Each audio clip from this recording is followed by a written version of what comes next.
اعوذ باللہ من الشیطان الرجیم بسم اللہ الرحمن الرحیم۔ آڈیو نمبر 133 غزوہ فتح مکہ کے بعد۔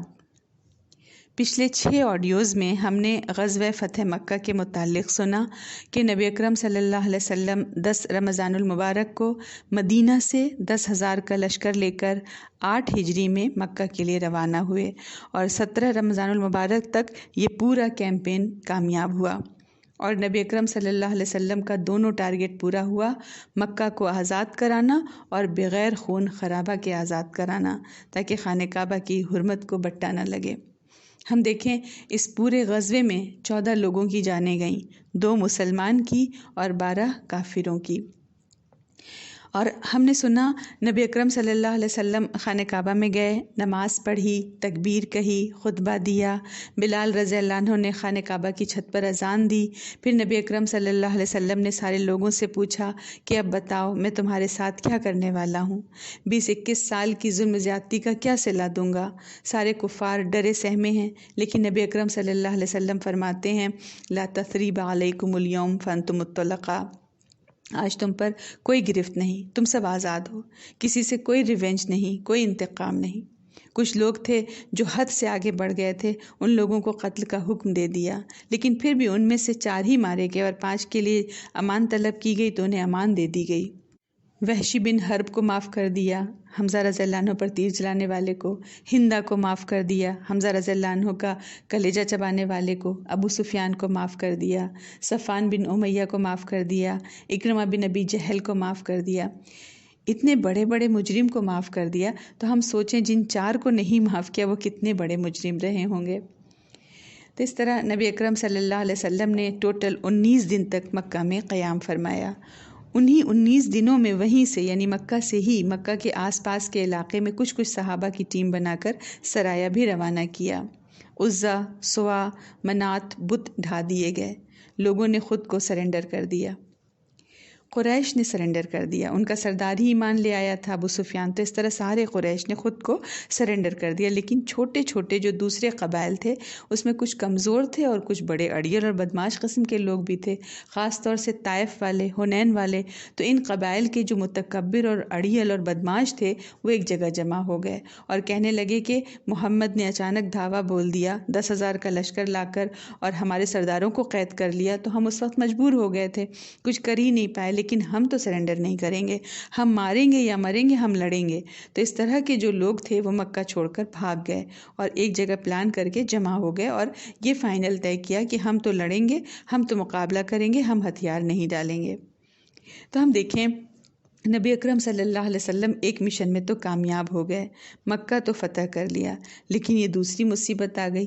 ابھی آپ صلی اللہ علیہ وسلم مکہ ہی میں ہیں کہ آپ کو پتہ چلا ان کے بارے میں کہ تو یہ ہوا کہ نہیں ابھی تو پورا پاکٹ ختم نہیں ہوا ہے، قریش کے کچھ بدماش جوان جو ہیں وہ ایک جگہ جمع ہیں اور انہوں نے اپنے ساتھ بہت سارے قبائل کو بھی ملا لیا ہے، یعنی حنین والے، طائف والے جو قبیلہ حوازن اور قبیلہ ثقیف آگے ہیں، اور بہت سارے چھوٹے چھوٹے قبیلے، مزر، بنو بکر، بنو ہلال کا قبیلہ وغیرہ سب جمع ہو گئے۔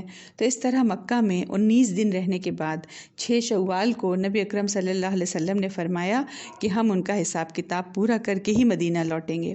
تو مکہ سے 6 شوال سنیچر کے روز آپ صلی اللہ علیہ وسلم حنین کے لیے نکلے۔ حنین راستے میں پڑتا تھا، پھر طائف تھا۔ ادھر ان لوگوں نے کیا کیا، بنو ثقیف اور حوازن اور بقیہ سارے قبائل والوں نے اپنا ایک لیڈر سلیکٹ کر لیا، اس کا نام تھا مالک بن عوف نصری۔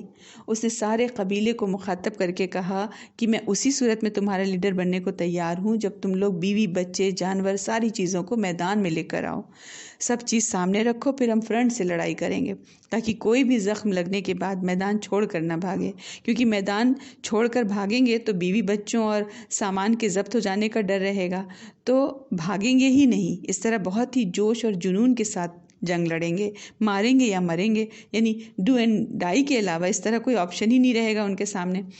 اب سارے قبائل نے اس کی بات مان لی، سارے لوگ ساری چیزیں لے کر آ گئے، بیوی، بچے، اونٹ، بکرا، بکری، خچر جو بھی تھا سب، اور ایک وادی تھی اوتاس یہی حنین کے پاس، وہاں پر سب اکٹھا ہو گئے۔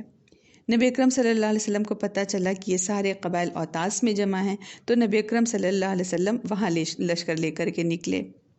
اب نبی اکرم صلی اللہ علیہ وسلم کے ساتھ 12,000 کا لشکر تھا. 10,000 تو مدینہ سے جو لے کر آئے تھے صحابہ جو تھے 10,000 تھے، اور 2,000 جو یہ نیو مسلم ہوئے تھے فتح مکہ کے بعد وہ بھی شامل ہوئے تھے. تو اس طرح 12,000 کا لشکر. اور دیکھیں 12,000 اور چند قبیلوں سے مقابلے کے لیے نکلنا تھا. یعنی اگر ہم نے امریکہ کو ہرا دیا، فتح کر لیا، اب بھوٹان کہہ رہا ہو کہ میں تم سے لڑوں گا، تو ہمارے ذہنوں میں کیا سوچ آئے گی کہ ارے یہ کیا چیز ہے، اس کو تو ہمارے 10-20 آدمی ٹھکانے لگا دیں گے. تو اس طرح 12,000 کا لشکر اور 2 قبیلے جو کہ مین تھے، اور باقی تو سب چھوٹے چھوٹے قبیلے تھے، ان سے لڑنا ہے، وہ بھی میدان میں اور اپنے بال بچوں کے ساتھ ہیں. تو اب صحابہ کرام رضی اللہ عنہم میں جنگ سے پہلے کے جو انداز ہوا کرتے تھے وہ انداز بدل گئے. جنگ بدر میں کیا انداز تھا؟ جنگ کے لیے نکل رہے ہیں اور دعائیں بھی کر رہے ہیں اللہ سے لو لگائے ہوئے ہیں، اللہ سے فتح کی مدد مانگ رہے ہیں، نصرت مانگ رہے ہیں.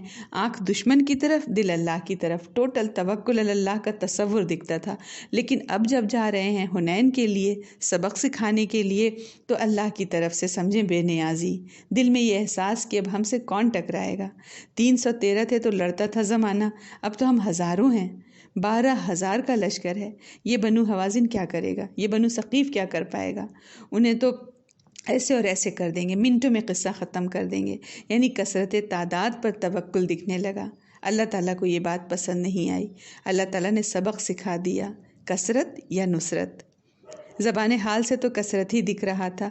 امت مسلمہ کی ترازو جب تلے گی تو وہ کثرت تعداد پر نہیں بلکہ اللہ کی نصرت پر ہوگی. اللہ نے بتایا کہ بدر میں تم کم تھے، ہماری نصرت سے تم جیتے. حنین میں تم زیادہ ہو، ہماری نصرت کے بغیر شکست کھاؤ گے.